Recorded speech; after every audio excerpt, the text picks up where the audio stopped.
Good evening, everybody. I'd like to introduce our cousin. His name is Jarius Dawahir.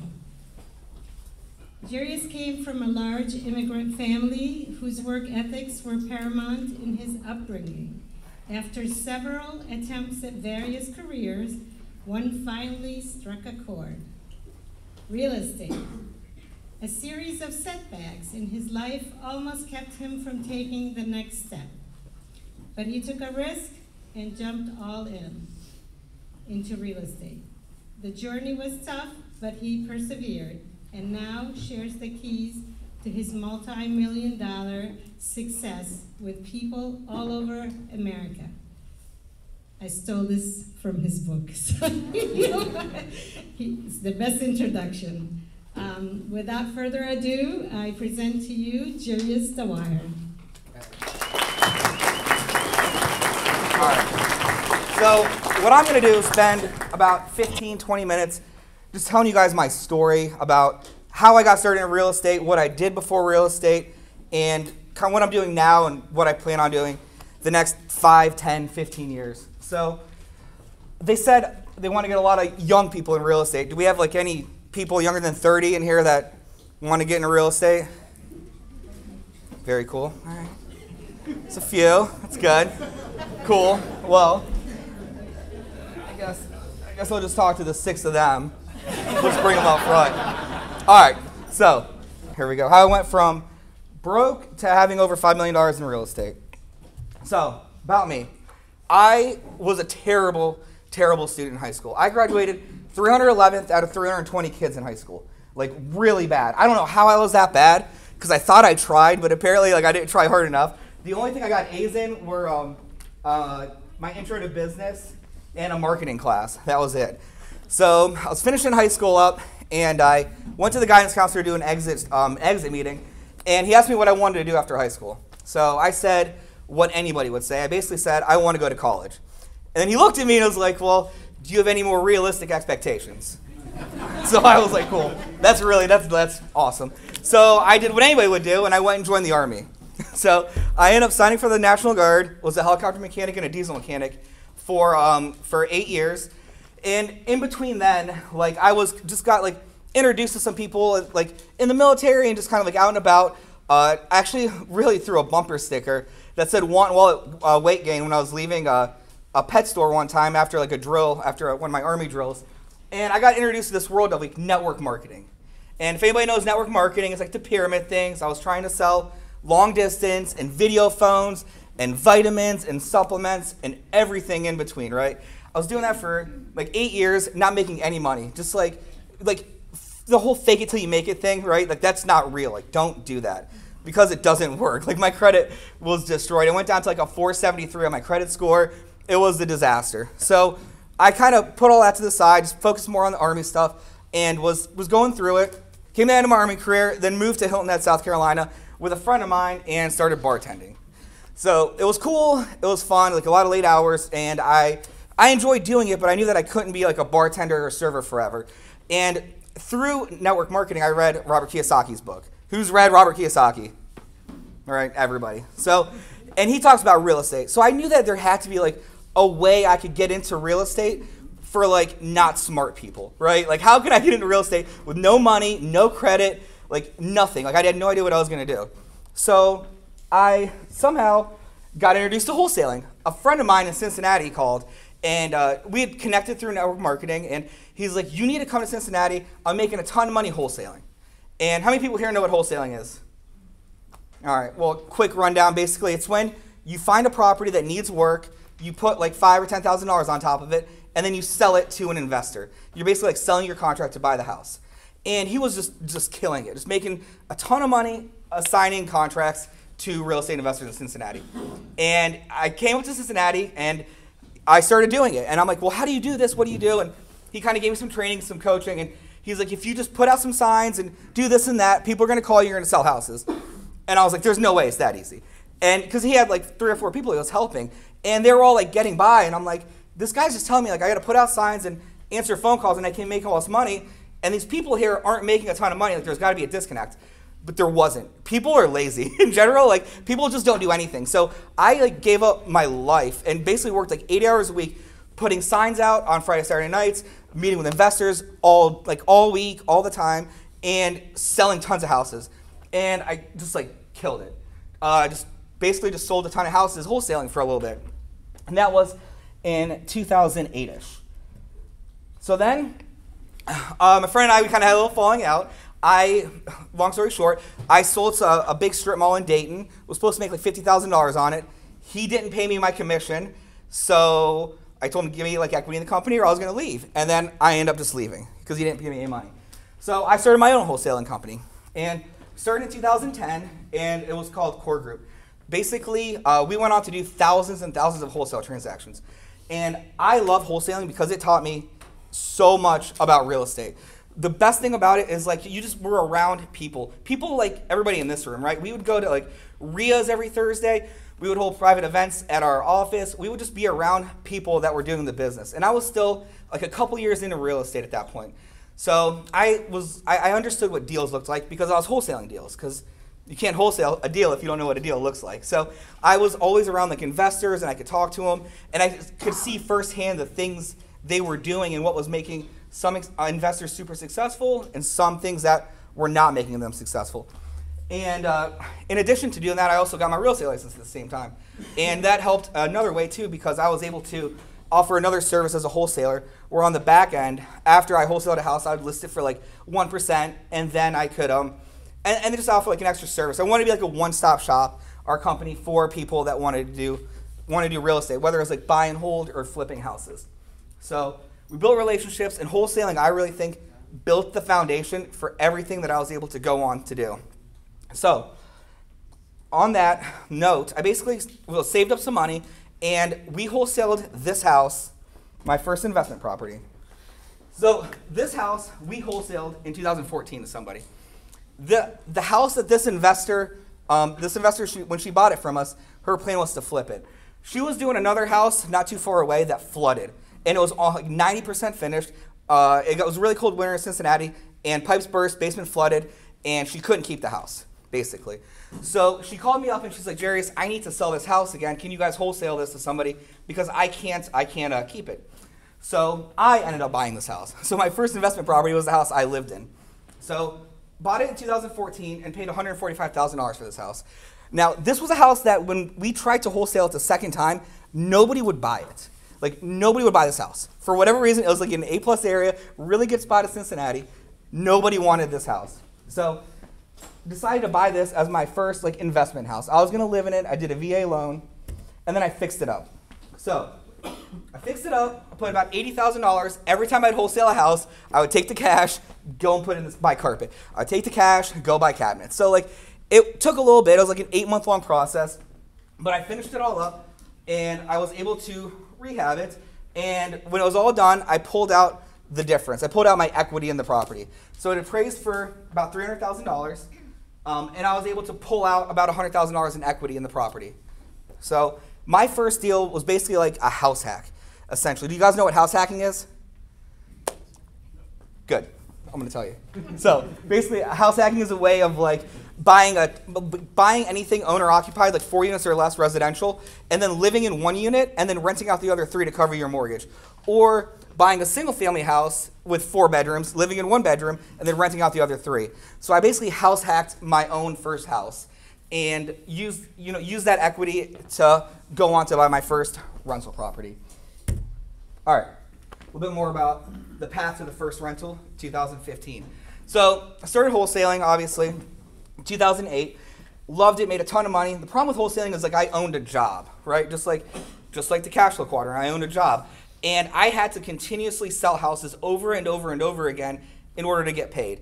And I knew a lot of my successful investors, they were just buying rentals and keeping them. They weren't even flipping them. They were just building a rental portfolio, building wealth, adding more and more properties on more and more doors. So I, seeing that, I'm like, I have to get on the other side of this. Like, I don't want to wholesale houses forever. I can't give up all my Friday nights, give up my Saturday nights, putting signs out, getting yelled at and chased by cops. I just can't keep doing that. So that's why I decided, I got to get into the rental business that a lot of these people are in. So I took a home equity line of credit against my house. It appraised for $305,000. So what a home equity line of credit is, basically it's like a credit card against your house, right? So the bank would give me up to 90% of whatever my house was worth. So it was worth $305,000. At 90%, the bank gave me $274,000 minus what I owed the bank, $145,000.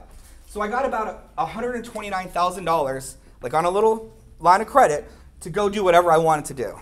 So this was where old me would have went and bought like stupid stuff, right? Like a boat, a car, something super cool, whatever. But knowing what I know now, I'm like, okay, this is a lot of money. I can't mess this up. Like this could change everything. Yeah, they know because like they're my friends and they've seen it like firsthand, all the stupid stuff I bought. So I had this and I had to like forget I had it, right? Because at the time I was still like wholesaling, still finding deals, and I was able to find a deal here. This is in a spot of Cincinnati in the inner city called the Incline District. It was just designated the Incline District by the Mayor Cranley, like right before I bought it. So I knew that something was happening, and I'll talk a little bit more about that towards the end. But I bought this property in 2005 for $17,500, paid cash, rehabbed it for $130,000, all of my own cash. So obviously I brought extra cash as I was doing more deals and everything. So this was it. A gigantic rehab for somebody that's never really done a rehab. Like I've been around a lot of the rehabs and been a lot of contractors, but I've never like priced out siding. I've never really priced out my own windows and things like that. But I was like, you know, whatever, what's the worst that could happen? I was like, I'm just gonna buy it anyway. So I bought it. And now, this is what it looked like a year later. So we redid the entire thing, and through events just like the ones you guys are sitting at, like conferences like this, RIAs, and different connections that I had, I got help, and I asked questions, and I asked different people that were more experienced than me, what does this look like? What should I do here? You know, all that, and then now we ended up with a finished 3-unit. So upstairs was a 3-bed unit, and then downstairs were 2 1-beds. So after I was all said and done, I was in this building for, was it 147, and I went to the bank. I owed nothing on it. My credit at the time was like a 6, like 10 maybe. It was still really, really bad. Like bad enough where I had to like write letters of explanations for everything. Like I don't know if anybody's ever had to do that, but it sucks. So like I did like you know, this was a long time ago, blah blah. But I was like fixing it because it's super important to have good credit, or at least decent credit. So I went to the bank and I got turned down by, I'm not kidding, by like 30 banks. And then I had a new philosophy whenever I look for like new lenders. I mean, obviously now it's easier, but my advice for anybody that's like looking for lenders is go to a good local lender. Like I always start with banks that have less than 5 branches and talk to them. Like, do you have a seasoning period? What does that look like? What do you do with investors? And so on and so on. So that was my first deal. And then, let me see here. All right. So this property, so that's what I want to say. So then it appraised, I got all done, I went to the bank, and I was like, cool, I'm going to get this cash back. I did this building, I've got like $150,000 into it. Well, the problem is, when they appraised it, this area was like still up and coming. And like nobody was going near it. So after I bought this, there was a restaurant around the corner. It was like the first restaurant in the neighborhood. I took an Uber up to the restaurant after I bought this, just to go like at nighttime and kind of feel it out. And the Uber driver, he dropped me off. And he's like, well, good luck getting an Uber home from here. And I'm like, well, what do you mean? What do you mean? And he's like, oh, Ubers don't come in this neighborhood. I was like, what are you talking about? They have to come. I just spent all my money. Like, I bought this. Like, they have to come in this neighborhood. And he was right. They don't. They didn't come there. So I had to call a black car to come take me back home. so that was awesome. But so this building appraised for, it was like $150,000 when it was all said and done. So on an investment property, I was able to get back 75% of that, which 75% of 150 is not all the money that I had into it, obviously, so I had to leave some money in the deal. But I knew that things were coming. I knew that there was more in the neighborhood, and it was going to be worth more. So this is the same property today. So just about 6 months ago, it appraised for $365,000, over $200,000 more. The rents were driven up like twice as much, and now this area is like super, super hot. Like you can't buy anything in this neighborhood. And I did it by getting connected with like city councils and finding out what's happening in the neighborhoods, and I'll get into more of that later. But this was my first rental property, and this like is a model that I followed over and over again, finding stuff in this neighborhood that nobody wanted to be in. Like nobody wanted to be in this neighborhood. Like I had contractors that worked for me, like ones here that would like have to take a gun to work every day. Like now you don't take a gun anymore, do you? No. And now he actually buys properties in the same neighborhood. So it's like being able to see that and like understand like what's coming. And the thing is too is like it's not always easy. It's just not. And people are gonna make fun of you and think it's crazy and think it's all that. But you just have to know like what you're doing is the right thing to do. And you just have to know that like going to work every day is crazy, and like having to punch in a clock is crazy. So I can either like be crazy and work for myself, or be crazy and work for somebody else. And I'd much rather just work for myself because I care more about me than probably a boss would ever care about me. So, and then I went on and to buy like 27 more units, or 27 more buildings, 50 more doors, like all kind of around that same little neighborhood, following the same exact model. And now I know there's a name to it, the BRRRR method. Do you guys know what BRRRR is? Okay, I'm going to tell you. I'm going to tell you, all of you. Basically, the BRRRR method is you buy, renovate, refinance, repeat. Wait, buy, renovate, rent, refinance, repeat. So I didn't know there was a name to it, but basically that's kind of what we were doing the whole time, is just leveraging like my money that I had that I put in that building. And I left like about $20,000, $30,000 in the first deal, left some money in the other deal, but then as I was doing more of these deals, people were paying attention to what I was doing. Like people I was wholesaling to would come and see these properties, and I would get connected with more lenders, so I was able to leverage other people's money, which is why I didn't eventually run out of money, because I had a lot of money in these properties, but I also had a lot of people that wanted to give me money the more I proved myself and gained credibility renting these properties out. That's kind of my path. That's how I got to where I'm at. And I'm going to say like the biggest upside and the biggest thing that I took away that I like look back at is like cash flow is like really good and cash flow is fine, but I think my biggest tips and advice would be buying in areas that are going to appreciate rapidly. Like that's what's created all my wealth. Like I own these properties. I owe like $3-ish million on them, and they're worth over $6 million. So then about 6 months ago, I went out and took $1 million, or took like $700,000 out in equity in these properties, left a decent amount in, and then just like went and bought a Hampton and a Staybridge with a couple friends. And now we're doing like bigger developments like in Florida, North Carolina, and different bigger deals. But none of that would have been possible if I didn't start right here with just like single family, 2-unit, 3-unit buildings, and learning. Like, and it's just like not a race. It just takes time, and you just keep going. You just kind of keep putting some time in there and working.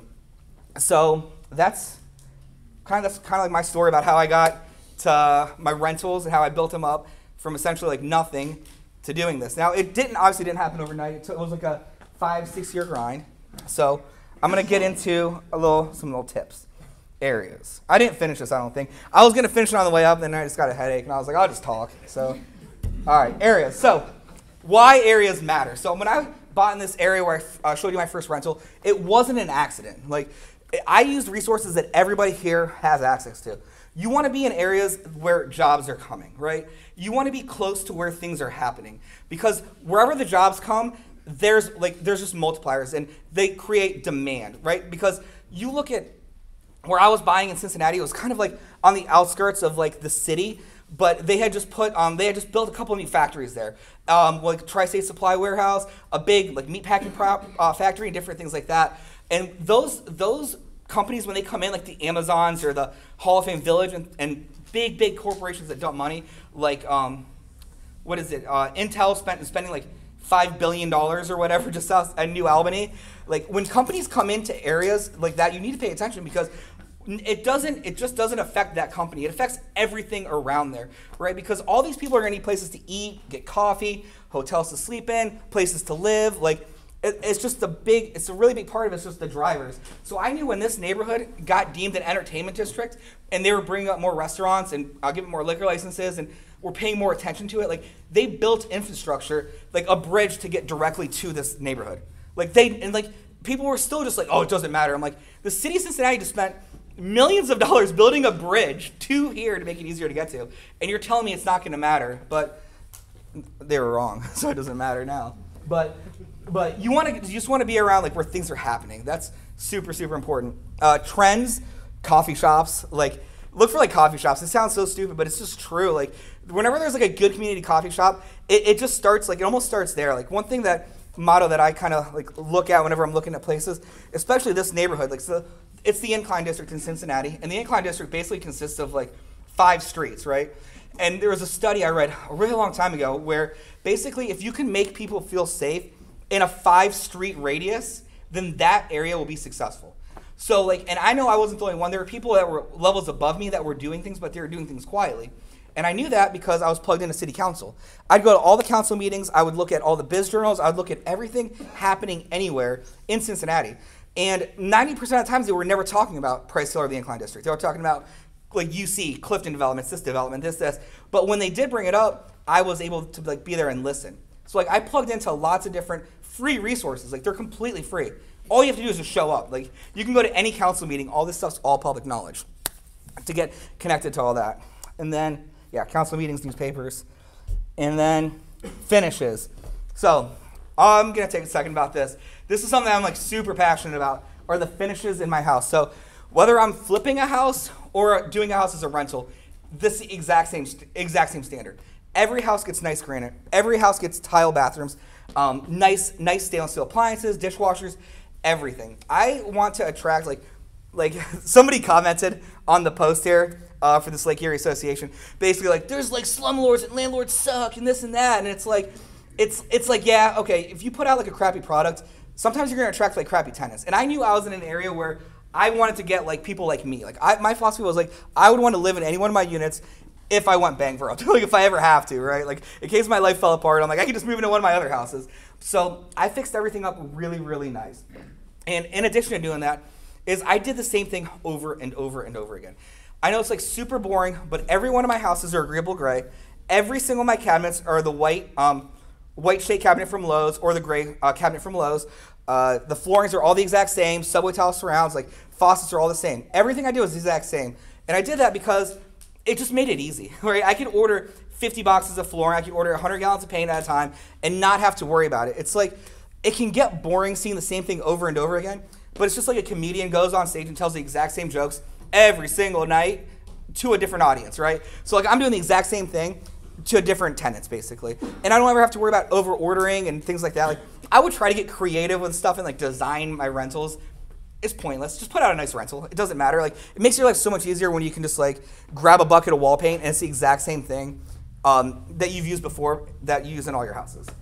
So here's a couple of my stuff, like Shaw vinyl plank flooring, fancy floor and decor tile, subway tile, just like really all the same, super clean, just super clean look. And that's slide 17. That's it. We're done. Everybody go home. No, so that's pretty much what I did. That's how my I don't know, that's just how I built it. Like I just did it. Like, and there's nothing that can stop anybody here from doing the exact same thing. It's all doable. And people that have like no experience and no money, like I get that. It sucks. Having no money sucks. Having terrible credit sucks. It's the worst thing ever.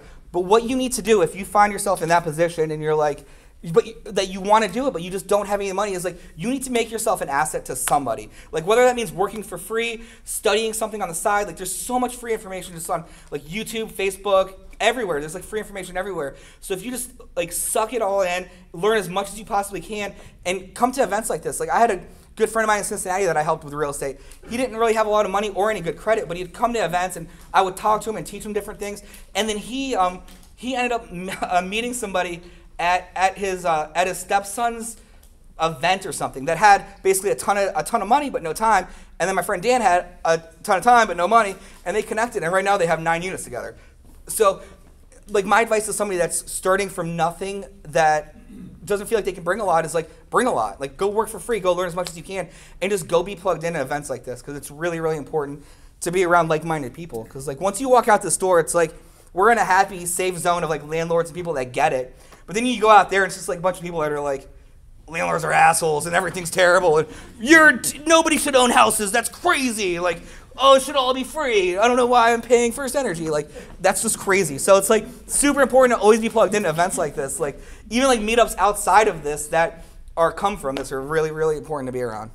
So I'm gonna stop ranting. Does anybody have any questions or anything? Any challenges they might be facing? I've got a comment for you. You're talking about using the same color all the time. I was talking about Kent Sutton dying earlier in the program,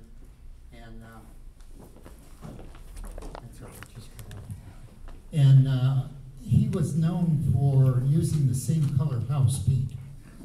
They called it Sutton Gray. It's perfect. And even the city of Lorraine used to call him complaining about houses they thought he owned, and he didn't even own them. That's so funny. Yeah, it makes it a lot easier when you just use the same colors over and over again.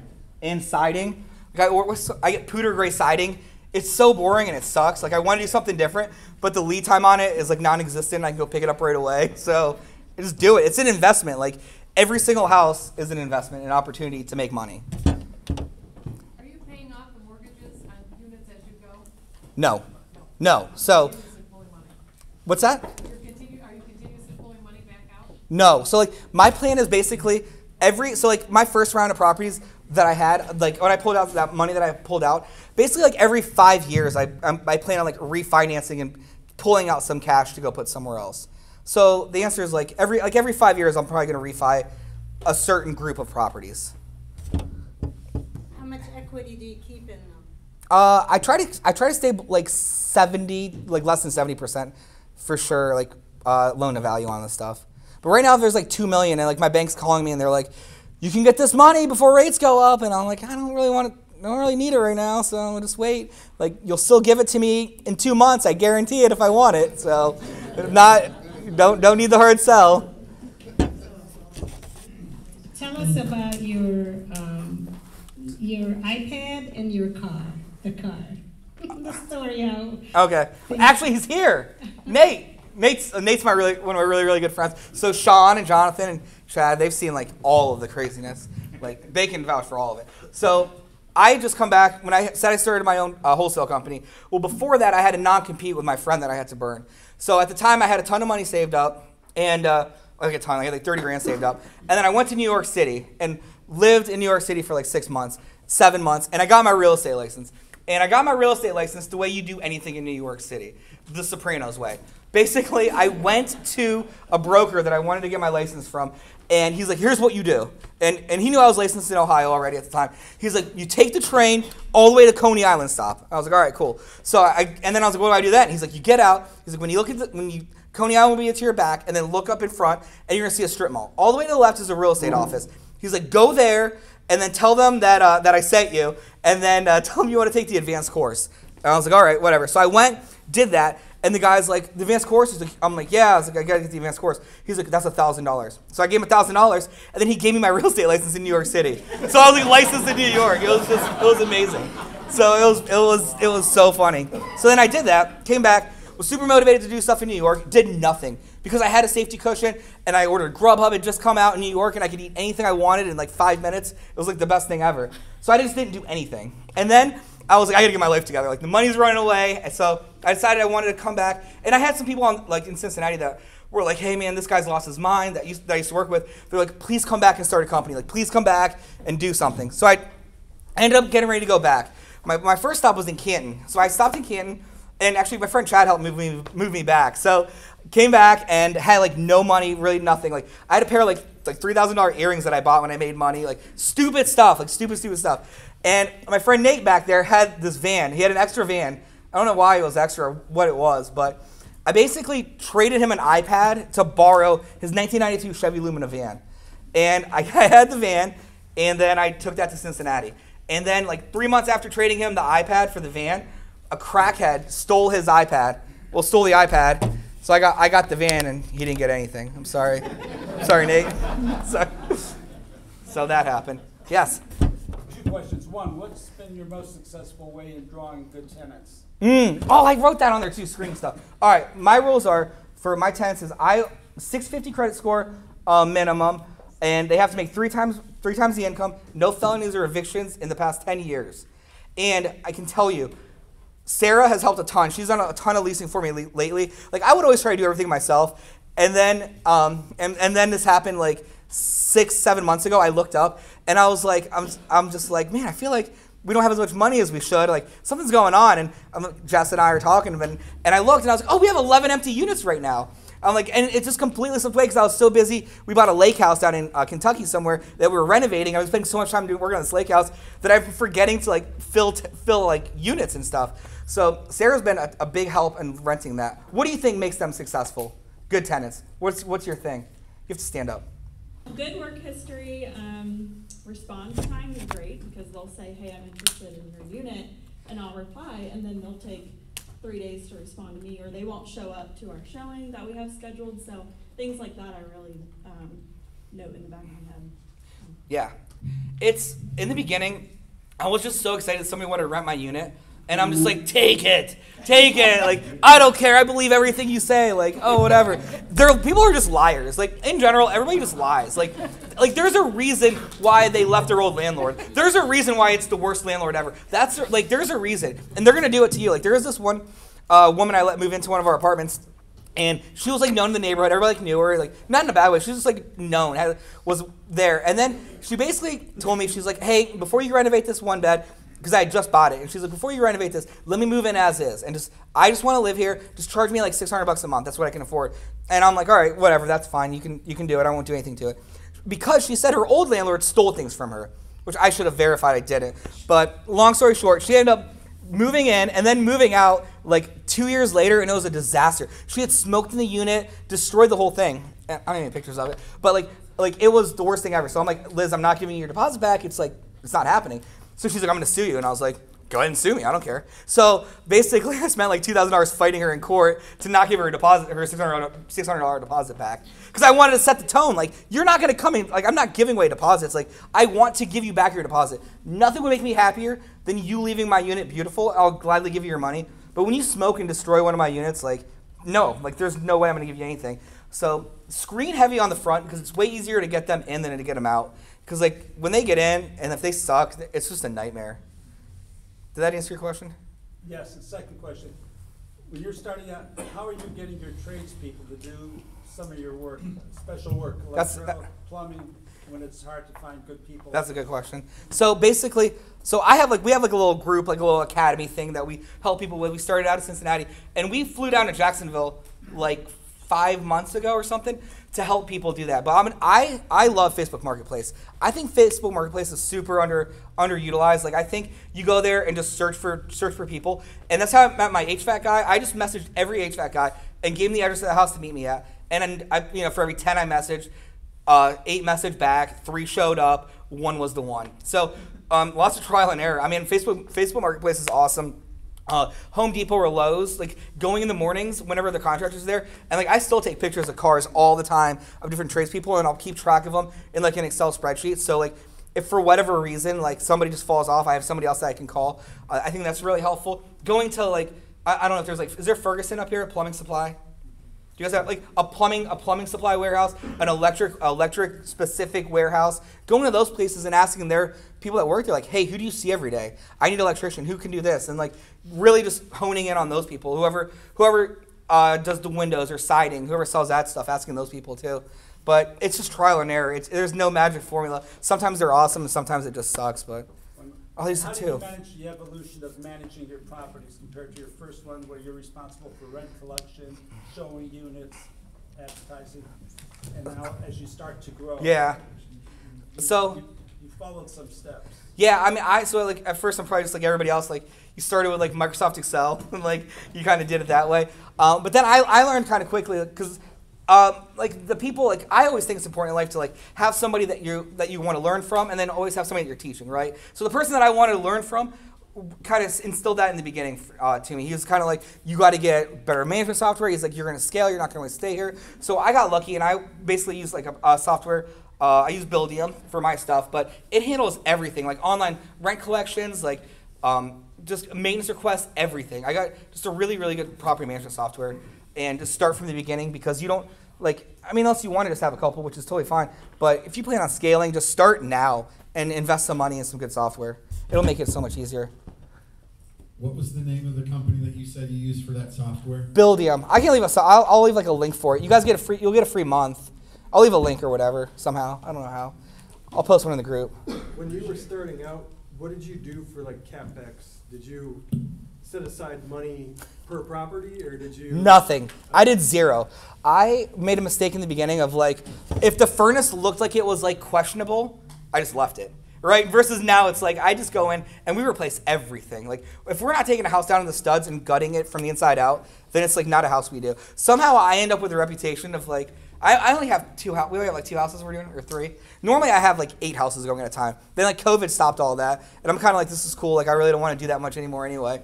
But I always end up buying the houses that nobody wants, that like need so much work. Like the one house we just finished, I got for free from a lender. Like a lender called me and he's like, hey, this guy defaulted on the loan. He took all the rehab money, hasn't done anything. He's like, do you just want it? I gotta get off my books. And I'm like, yeah, I want it, but can I get like $130,000 to fix it up? He's like, sure. I'm like, all right, cool. So then he gave me the money to fix it too, and that's awesome. Like, it's super, super nice. First of all, thanks for coming today and taking time out of your schedule. We got a bigger crowd than normal, and we know it's a long drive, and you brought some of your staff, so thank you. I actually bought your book on Amazon and kind of read it, so it's very inspirational, and again, very, very thankful that you're here. Wanted to ask if you used any private money through any mortgage notes or promissory notes to raise some capital to scale, and then approximately how many units are you managing today, and then how long it took you to double that. So, what is it, 2 years ago you were at this many units, and now you're at this many units. And then final question is, where do you see yourself in 5 years? Do you want to scale a little higher? Thank you. Yeah, I'll probably remember like one of those questions. But that's fine, no. Okay, so basically like, for the private money and everything that I did, I never like raised money. I started to do a PPM, which was a private placement memorandum, where you could go like raise money from accredited investors and like go use that, take that money and go buy 50 units, 100 unit buildings and things like that. I realized I didn't really want to do that. I kind of just wanted to stick to more like control my own stuff. So I just borrowed money from private individuals, really. That's how I've done it. And now I've come to the point where there's just like 3 people I call for money. I never really need to call anybody else for money. And if I need to, like I'm pretty confident I could get it if I wanted. But right now we have about 50 units. And I don't know. I don't really know. It just all just kind of happened fast. I don't know. What do you think? Like 2 years ago we had like 30 units? I don't know. How many units did we buy last year? Dylan? How many? I have no clue. He just buys them all the time. I don't buy them all the time. Yeah, he does. Okay. I don't know. It just kind of just happened. It's just like the evolution of just like you're doing it, and all of a sudden you look up and you're like, well, and this is, and I hate when people talk about COVID, just like slow things down or whatever. But it really wasn't until like COVID hit and like things just kind of stopped, and I'm like sitting there and like there's not really anything to do. I have like one house, everybody's freaking out about everything, nobody's selling anything. Like right in the beginning parts, it was all crazy. I just closed a loan on a refi on a BRRRR like March 17th or something, right before like COVID really hit. Then the lender called me to try to get me to give them back the $23,000 I got at closing. And I'm like, what? I was like, I'm not giving you back any money. I'm like, it's done. And they're like, well, there's a clause in this contract that says that there's a right of refusal. I'm like, no, like you gave me this money like 3 days ago. Like I'm not unclosing a deal. Like, so I never used that lender again. It's just like a total asshole move from a bank. Like, what bank does that? That's so weird. So I'll tell you the name so nobody uses it. So did you initially do it on your own, and then at what point did you hire people? Or was it from the beginning you worked with some, like a crew, or how did you start? All right, let me tell you about my first real rental property, okay? This was like the first one I bought by myself. So when I first bought my first 2 rental properties, I bought it with a really good friend of mine, Tyler. It's like one of my best friends ever, and we're still super good friends. And they were ranches on a slab in like the suburbs of Cincinnati, like Mount Healthy, if that means anything to anybody. It's just like kind of like out in the middle of nowhere in Cincinnati. And I was super excited about buying my first rental properties with my friend Tyler. And my friend Nate, who's like the person that was like above me, that like I would always talk to about different things, that was always kind of doing what I wanted to do. And I was like, Nate, I did it, man. I bought my first rentals. Because he was in my ear about getting out of wholesaling. He's like, you got to do something that's going to pay you all the time. Like, wholesaling will not do that. And I'm like, I bought these rentals. And I'm like, I did it. And he's like, no. He's like, and if anybody knows Nate, he's like, brother, you messed up. And I'm like, what do you mean? I just bought these. He's like, nobody's going to Mount Healthy. Nobody cares about that area. There's no upside. There's no jobs. There's no growth. There's nothing. So I ended up selling those 2 right away. And that's when I started looking in the inner city. And then he kind of taught me, like, go to the meetings and get plugged in and see where the development's happening. And that's how I ended up with this. But I did a lot of the work, like, I'm not handy. I can't like lie and say I was like in there doing things. I wasn't. I hired people to do everything. Like I just didn't do anything. I can't. I'm like, sometimes I go work and like when I work at the houses, Dylan gets like mad because like he has to like redo it probably. But I go eat at lunch. So, like if I'm there all day, they get fed, so that's like nice. He comes and takes us to lunch. And then Yeah, I can't. I try to, but. What's the one thing as an investor that you can't do without, whether it be an app, notepad and paper? That's a good question. I would probably say. You just can't do without like a good team. Like it's just like the relationships I think that you built are super important. But I think if I had to like narrow it down to like a piece of software or something, I think Facebook's been really useful. From the marketplace to like putting properties up for lease and connecting with different groups and different things like that. I think it's way underutilized for what we can use it for.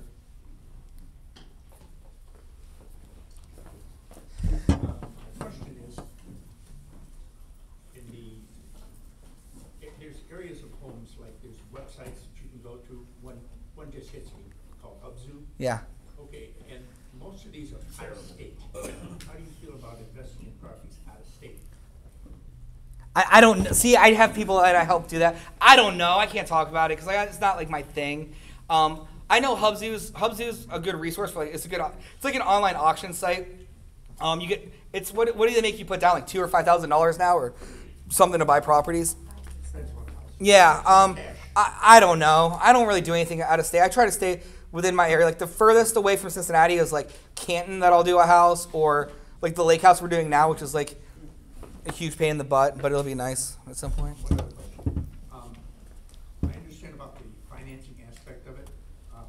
For instance, if there's a property you have free to clear, then you go to a bank and say, Mr. Banker, it's free to clear property. I want to put an equity line in it or refinance. So now you've got extra money. Aren't you going to be looking, this is a question that I'm asking, looking for either a larger property that's going to give you more money, or do you stay at a certain level until you build up? Then get a big amount and really start going higher. So I basically, I've been fine with anything less than 4 units really, and just building that way. My thing that I wanted to focus on mostly is my neighborhood. Like where I was buying. So I bought everything that was in my neighborhood, and everything that was in my neighborhood that I wanted to buy were all like less than 4 units basically.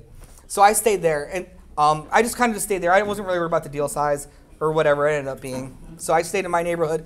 And then to answer the question, like 5 years from now, so we've got like the hotels that we're doing now. We got another development in hotels.